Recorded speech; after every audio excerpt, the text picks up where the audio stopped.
Desde tiempos bíblicos sembramos aquí semillas de esperanza, tramos sin fin, raíces profundas en la tierra sagrada, historia dorada que nunca se apaga. Con fe en el corazón y fuerza en la mano, conquistamos sueños de un futuro lejano. Construimos hogares en reinos diversos, nuestra herencia vive en versos dispersos. Sefardíes en la diáspora, nuestra luz nunca se apagará.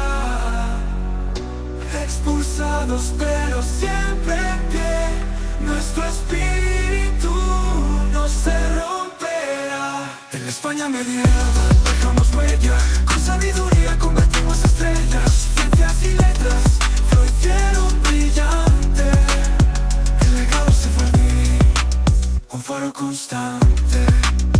Pero llegó el año 1492, Inquisición que trajo dolor y adiós, expulsión cruel echó raíces profundas, pero nuestra alma siempre fue fecunda.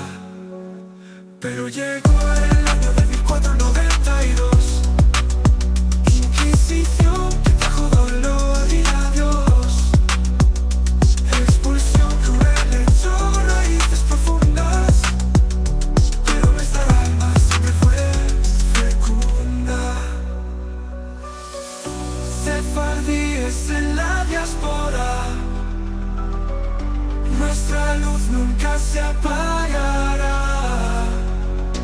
Expulsados pero siempre en pie, nuestro espíritu no se romperá. Sefardíes en la diáspora, nuestra luz nunca se apagará. Expulsados pero siempre